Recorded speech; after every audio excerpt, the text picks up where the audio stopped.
It wasn't the cold that stung my skin, it was the shame. They left me on the back porch like some forgotten jacket, while the music and laughter roared behind the sliding glass doors. I sat there, 83 years old, a retired Air Force colonel, with a lifetime of medals and memories, reduced to nothing more than an inconvenience at my daughter-in-law's birthday bash. No one said it aloud, but their eyes screamed it every time I asked a question twice or forgot the name of the wine they served. Ava, my daughter-in-law, the birthday queen, floated through her party in a shimmering red dress like she owned the sky. And maybe she did. She had all of them, my son Jake, my grandchildren, the neighbors wrapped around her perfectly manicured finger. I didn't fit into her Instagram perfect world. She just needs space, Dad, Jake had whispered earlier that night, gently guiding me toward the back door. The kids are overwhelmed, and Ava's parents are here too. So I was placed outside. Like a dog. No jacket, no plate of cake, no dignity. The sky had just begun to spit rain when I realized the party lights didn't quite reach where I sat. I was tucked into a shadow of the house like a mistake no one wanted to own. I could hear the faint sound of clinking glasses and Ava's laughter, a high, perfect sound that used to charm me, once upon a time. Now it cut like broken glass. I looked at the little lawn that stretched out before me, remembered building a swing set there with my son when he was only 8. He'd cried when I left for my final deployment, clung to my legs like an anchor. How did that boy become the man who now looked through me like I was fading wallpaper? Ava's parents were in my seat at the table me chair, the one I always sat in during birthdays, holidays, even when I was just visiting for coffee. I knew it because it creaked on the right side. I'd asked Jake to fix it last year. I wondered if he ever did. I checked my phone. No messages. No missed calls. No one noticing I had disappeared into the darkness. But then I remembered something. I had left a note. Back at the house. A plain white envelope. Just in case. I wasn't planning on dying. Not it yet, but I had been feeling erased. Like I had done my job in the world and was being ushered off stage. First my driver's license, then my living alone, then my voice in family matters. Now even my seat at the birthday table. So, I had made a plan. Not to hurt them, just to remind them. Remind them who I was. The sound came before the light. A dull thumping, soft, rhythmic, like a drumbeat from the heavens, grew louder as I stared into the wet sky. I stood slowly, my knees complaining like rusted hinges, and shuffled toward the yard. And then, through the clouds, it appeared. The helicopter. Not just any helicopter. Mine. The one I had helped design in my final years with the military. The Sikorsky Falcon 6X prototype, now privately owned by my former commander, who owed me one hell of a favor. I had made the call 2 weeks ago. "Colonel Briggs," he had said, voice still crisp after all these years. "You sure you want to go through with it?" "Yes, Jim. Just be over the city around 8 p.m. sharp. Lights on." "Copy that." The searchlight beamed down through the night, flooding the backyard in a circle of gold. The music inside stuttered to a stop. I heard chairs scrape, gasps, then the sliding glass door flew open behind me. "What the hell?" Ava's voice. Shrill. Offended, even in confusion. I didn't turn around. I kept walking past the swing set, past the vegetable garden I once helped plant, past the statue Jake had bought Ava for their anniversary. The copter hovered lower, the side door opening slowly. There, inside, a hand reached out. It was Jim. White hair, flight suit, grin wide. "Still got some fight in you, old man," he shouted over the roar. I grabbed the rail and climbed aboard, 1 foot at a time, refusing to look back. Not yet. Not until I felt the floor beneath me and the headset on my ears. And then, I turned. They were all on the porch now. Jake, Ava, the grandkids, even Ava's parents blinking up like the townsfolk in some Spielberg movie. I gave a sharp salute. And the door closed. It wasn't about the drama. I didn't do it to punish them. I did it because sometimes you have to remind the world that you are still standing. Still breathing. Still worthy of being seen. Jim flew low over the city lights while I sat in the co-pilot seat, the headset crackling softly. "You want to go somewhere?" he asked. I didn't have to think.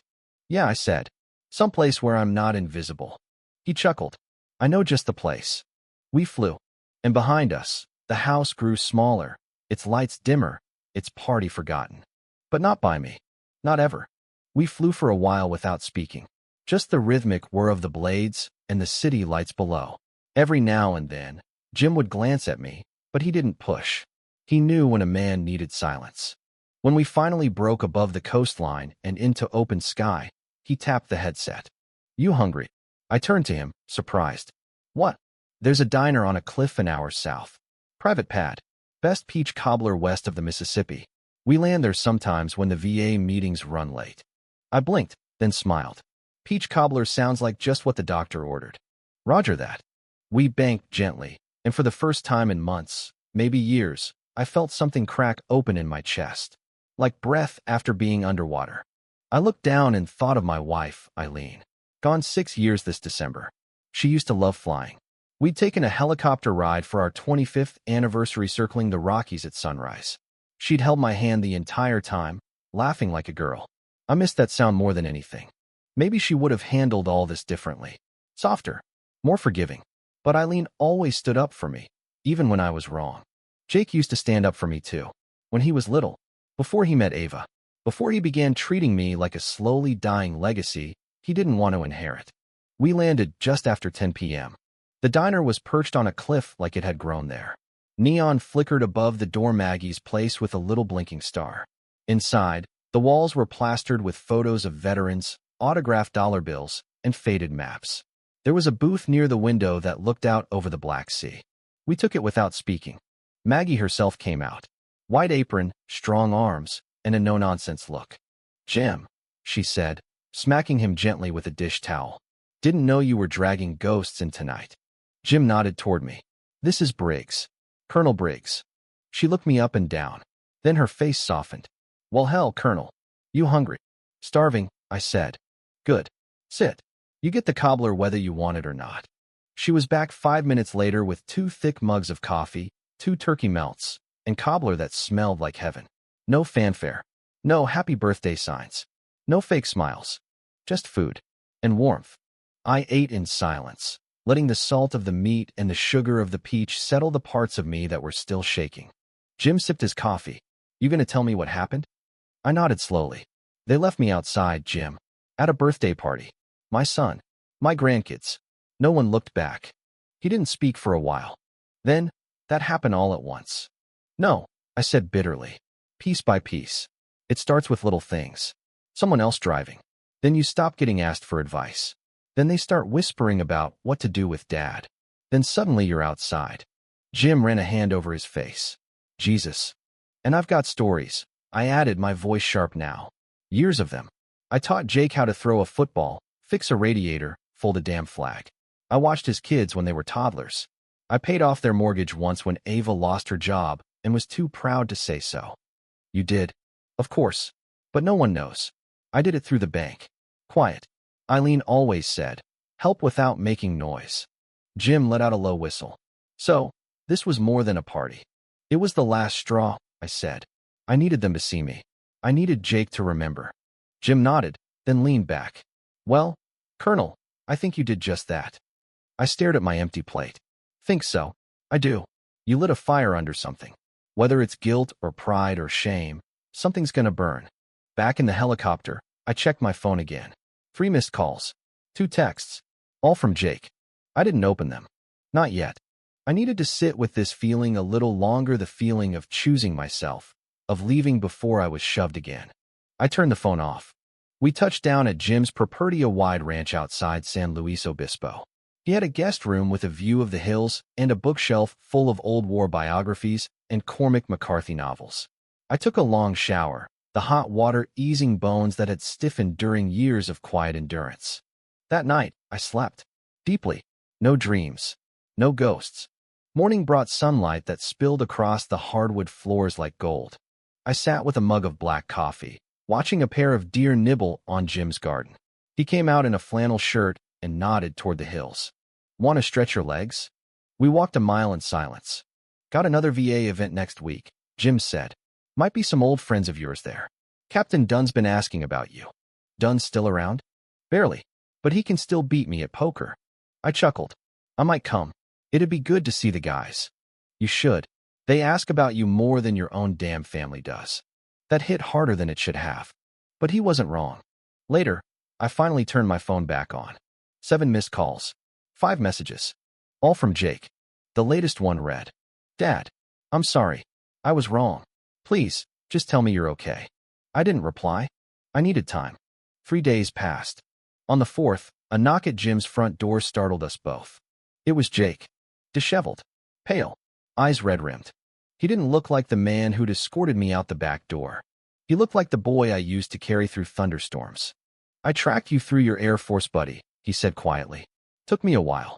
Jim nodded and stepped back, letting us face each other. Jake looked at the floor. "Dad, I'm sorry. For everything. I don't know when I stopped listening. I don't know why I let her." His voice cracked. "I didn't mean to forget you." "You didn't forget," I said, voice calm. "You erased." That hurt him. He flinched. "You're right." We sat under the pergola. Jake twisted his hands. "I read the note. The one at the house." "Yeah. I didn't know you were thinking like that." I looked away. "Everyone thinks it's about dying. But it's not. It's about disappearing before you're even gone." He nodded. "Ava's been crying since you left. The kids too. We all thought you'd be back that night. But when we saw the helicopter, it shook us." "I wanted you to remember," I said. "Who I am. Who I was." Jake reached over and touched my wrist. "You don't need to prove anything to me, Dad." "I do. I need to prove I can still be your son."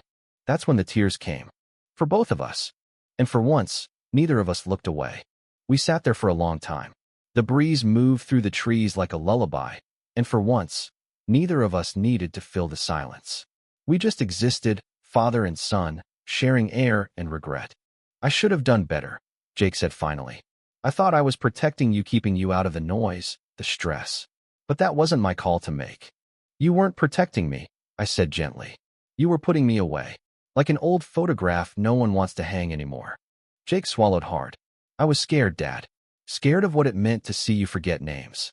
To repeat stories. To fade. I didn't know how to handle it. And so you pretended I wasn't there. I thought if I ignored it, maybe it wouldn't be real. But I am real," I said, my voice steady. "Even with the memory lapses. Even with the gray. I'm still your father." Jake nodded, eyes glassy. "You're right." He reached into his pocket and pulled out something small, a rusted dog tag on a long chain. "I found this in Mom's old sewing box. I don't know why she had it." I took it, fingers trembling. My name was still etched into the steel, faint but proud. Briggs, H.T. OPOS U.S. Air Force. "She kept this," Jake whispered. "All these years." I turned it over slowly, feeling the weight of decades in that little piece of metal. "She used to hold it when I was gone," I said quietly. "Said it made her feel like I'd come home." Jake looked down. "You always came home." "Until now," I said. He looked up sharply. "Are you not coming back?" I didn't answer right away. "Dad, please." I sighed. "I don't know yet, son. This time away, it reminded me that I'm still somebody. That I'm more than what you all reduced me to." "I know," he said quickly. "We won't make that mistake again." "It's not about one mistake," I said. "It's about a pattern. The whispers. The pity. The way no one asks me anything important anymore." Jake winced. "You're right. And it wasn't just Ava. I let it happen." "Why?" "Because it was easier." That honesty cut deep. I stood and walked to the edge of the patio. The hills stretched endlessly, bathed in a soft golden light. Somewhere in the distance, a hawk circled lazily in the sky. "You know what the hardest part of aging is?" I said. Jake shook his head. "It's not the body breaking down, or the loneliness. It's watching the people you love forget who you were. Like you only started existing the day your hands started shaking." "I remember who you were," he said quietly. "Do you?" "Yes," he said firmly. "You were the man who came to every Little League game. The man who taught me how to tie a fishing knot. The man who held Mom's hand through every chemo session without ever looking scared." I turned back to him. "You were the hero," Jake said, "and I buried you alive." I walked toward him slowly and placed a hand on his shoulder. "I'm not asking for sainthood," I said. "Just respect. You'll have it. From me. From Ava. From the kids. From now on." I looked into his eyes. "You sure?" He nodded. "Come home, Dad." I sighed. "I'll think about it." That night, I sat in Jim's kitchen long after Jake had gone. He'd promised to return in a few days, to pick me up if I wanted to go back. If I was ready. Jim poured us each a bourbon and handed me the glass. "Well, I don't know yet." Jim nodded. "Take your time. You've earned that much." We toasted without speaking. In the days that followed, I started writing again. Not for anyone else. Just for me. Pages and pages of memories, some clear, some scattered. My first flight. My first kill. The day I met Eileen in a grocery store while looking for canned peaches. The birth of my son. The terror I felt the night he got in a car crash at 17. The pride I felt when he got his first job. And yes, the pain I felt the first time he looked at me like I was a problem to be solved. It felt good to get it out. Like lancing a wound. I even smiled once or twice. One morning, I got a letter in the mail. It was from my youngest granddaughter, Lily.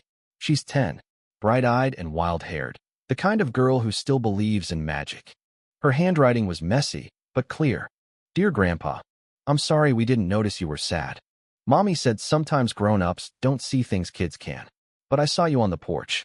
I wanted to come out, but Mommy said not now. I should have anyway. I miss your stories. The ones with dragons and jets. Please come back soon. I saved you a piece of cake. Love, Lily. I read it 3 times. The 4th time, I cried. That afternoon, I called Jake. Pick me up tomorrow, I said. Really? Yes. But things are going to be different. They will be, he promised. I swear.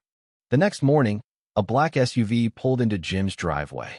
Jake stepped out, dressed in jeans and a sweatshirt. No blazer. No airs. Just my boy. He opened the passenger door himself. No driver. Where's Ava? At home, he said. She's making your favorite meatloaf. And mashed potatoes with too much garlic. I smiled. She remembered. She's trying. Really hard. I nodded, climbed in, and we started the drive back. The road was quiet for a long while. Then Jake asked, Hey, when you called that helicopter, how did you even manage that? I laughed softly. A man remembers the numbers that matter. Jake shook his head, grinning. You scared the hell out of us. Good. He glanced at me. You going to keep us on our toes now? You bet your ass I am. And as we pulled back into the neighborhood, I noticed something I didn't expect. Neighbors were out, watching. Some waved. Some nodded. One man even saluted.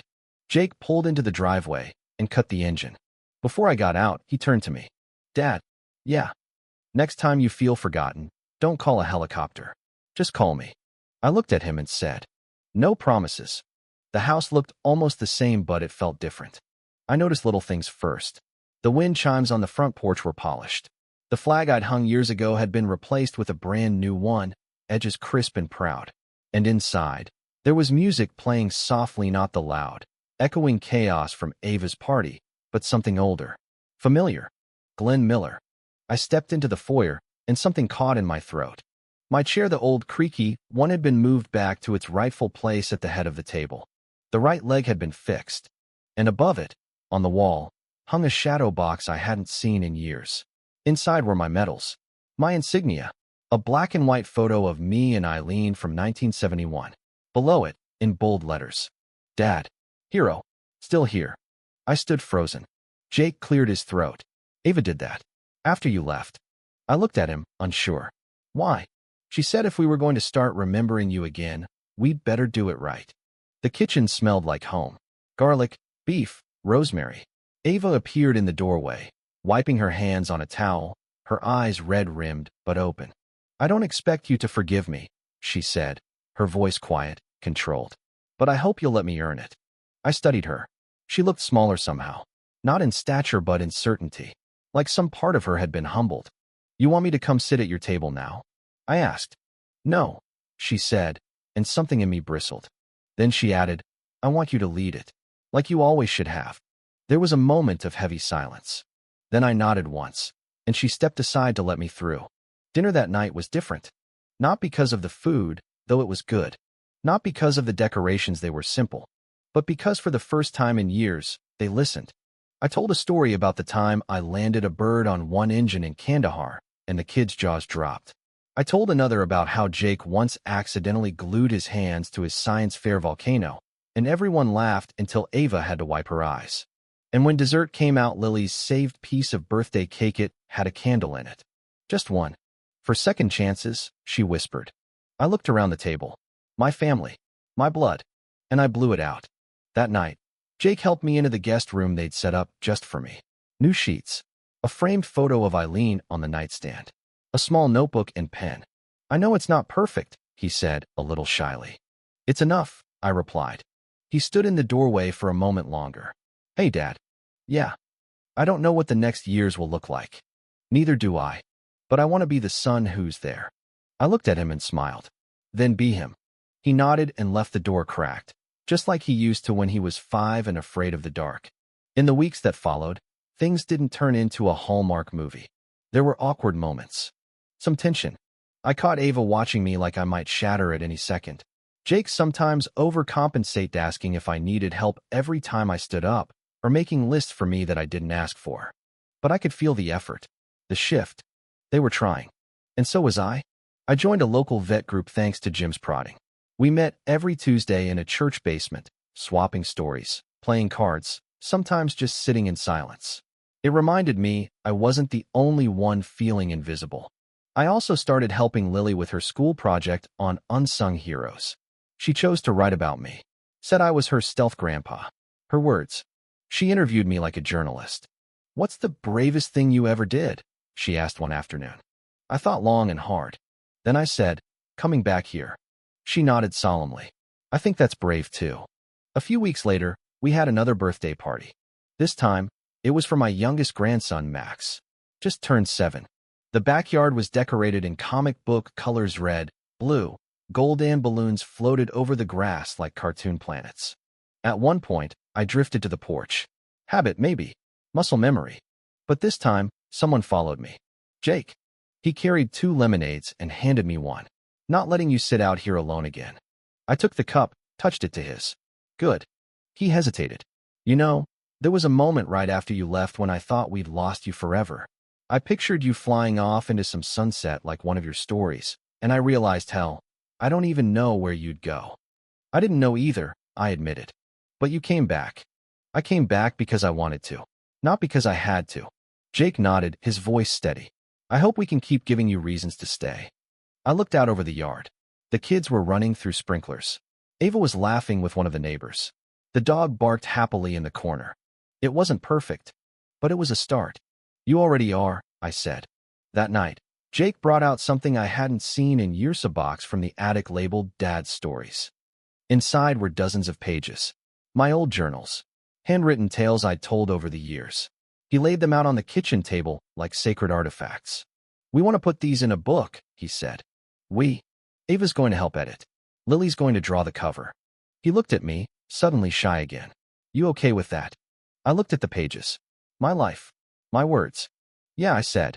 I think I am. And so, we began again. Page by page. Step by step. Not perfect. Not always smooth. But honest. And for the first time in a long time, I felt seen. Fall came early that year. The trees in the neighborhood flared into oranges and reds like they were trying to outdo each other. I sat out front most mornings with a blanket on my knees, coffee in my hand, and Lily at my side asking impossible questions about war, stars, and why grown-ups cried behind closed doors. Jake started reading my old journals at night, one chapter at a time, like bedtime stories for himself. Sometimes I'd hear him laugh from the living room. Other times, he'd go quiet and just sit with a page in his hands. You wrote about everything, he said once. Even the pain. Pain's part of the story, I told him. You can't skip over it and still get to the truth. We called the book The Porch Was Never the End. It was Ava's title, surprisingly. She said it sounded like hope. It took 6 weeks of sorting through pages, arguing over commas, and debating whether or not to include the chapter where I nearly got court-martialed for flipping off a general during a sandstorm. We included it. Lily insisted.